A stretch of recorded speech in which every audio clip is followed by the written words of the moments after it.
बिहार विधानसभा चुनाव के पहले चरण में बम्पर वोटिंग हुई है। अगर यही ट्रेंड जारी रहा तो बिहार में अब तक की वोटिंग के सारे रिकॉर्ड टूट जाएंगे।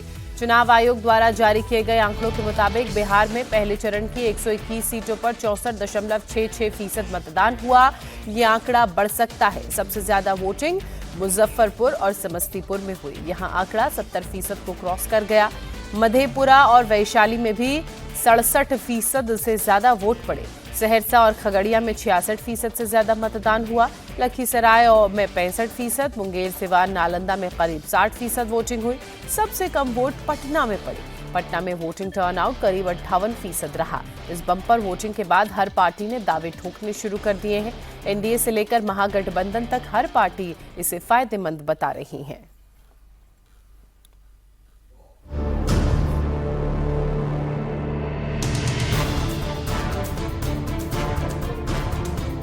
ये हमारी माताएं बहनें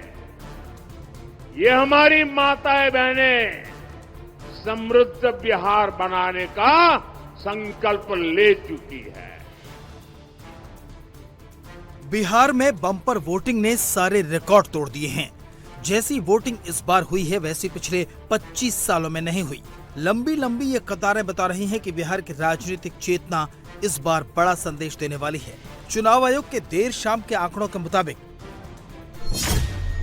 बिहार चुनाव के पहले चरण में 64.66% वोटिंग हुई है। साथ ही आयोग ने साफ कर दिया है कि यह आंकड़ा और बढ़ सकता है। बिहार में वोटिंग का आंकड़ा जब जब भी 60% को पार करता है तब तब बड़ा पॉलिटिकल मैसेज जाता है। साल 2005 में 46% वोट पड़ा। उस साल सत्ता बदली और जेडीयू बीजेपी की सरकार बन गई। 2010 में वोट बढ़कर 52.7% हुआ, लेकिन सरकार नीतीश की ही रही।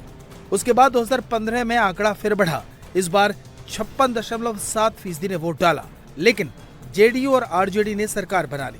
हालांकि 2020 में करीब वही वोटिंग रही और 57.3% वोट पड़े। इस बार सरकार जेडीयू और बीजेपी की बनी, यानी वोट का आंकड़ा बढ़ने का फायदा नीतीश को ही मिला। ये हमारी माताएं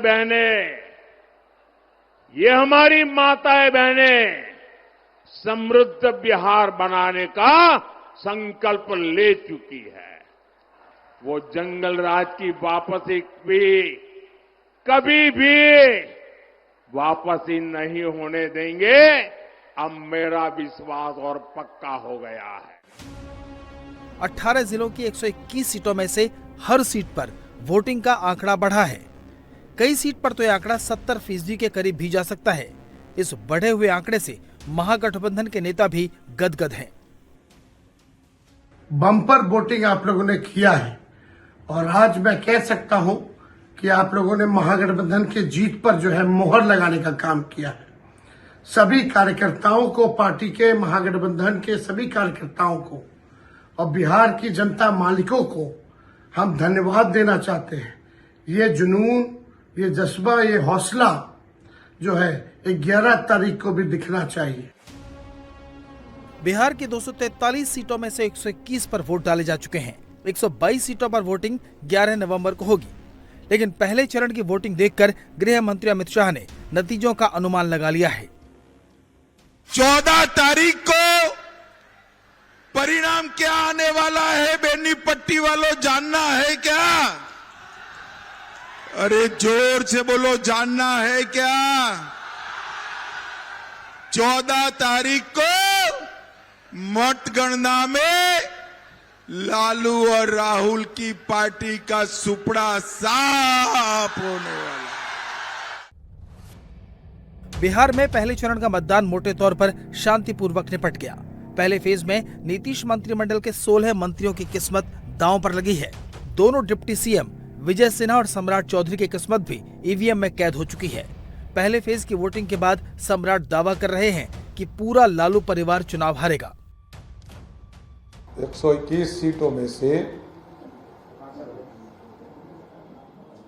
लगभग 100 सीटों के आसपास एनडीए जीत रही है और ये 2010 के रिजल्ट को ब्रेक करने वाला रिजल्ट होगा।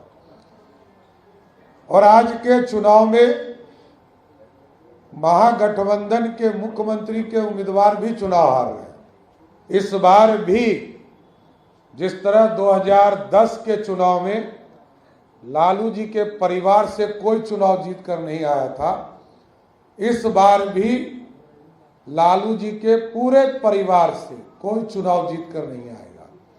सबको चुनाव में हार देखना पड़ेगा। इस बार की वोटिंग में महिलाओं ने जमकर हिस्सेदारी निभाई है। पोलिंग बूथों पर महिलाओं की लंबी लंबी कतारें देखने को मिली हैं। पहले शराबबंदी और साइकिल ने नीतीश कुमार को महिलाओं के वोट दिलाए थे। अब एनडीए का दावा है कि जीविका दीदी का बम्पर सपोर्ट सत्ता की गोद बनने वाला है। पहले चरण का मतदान और जिस तरीके से रुझान आ रहे हैं, हम लोगों की अपनी सीटें, गठबंधन की तमाम सीटें, इसमें एक बात तय है, एक बात स्पष्ट है और रत्ती भर इसमें कहीं कोई शंका नहीं है। और मैं इसलिए कतई नहीं बोल रहा कि मैं इस गठबंधन का हिस्सा हूं। 14 तारीख परिणामों के बाद एक बार फिर से बिहार में अब एनडीए की मजबूत सरकार इस बार बनने जा रही है। आज जो वोटिंग हुई है, मुझे जैसा आशा है कि आज के 75% सीटों पे एनडीए आगे है। तो 60% से ज्यादा वोटिंग होना किस बात का सूचक है? इसका मतलब वोटिंग प्रतिशत बढ़ा, साथ ही साथ एक नए सामाजिक आधार एनडीए को उसने राजनीतिक ताकत दी। महिला रोजगार योजना से अति पिछड़ा और दलित की महिलाएं जो उसके बेनिफिशियरी है, मोस्ट ऑफ देम, उसका बड़े पैमाने पर मैंने मतदान केंद्र पर बड़ी संख्या उसकी देखी।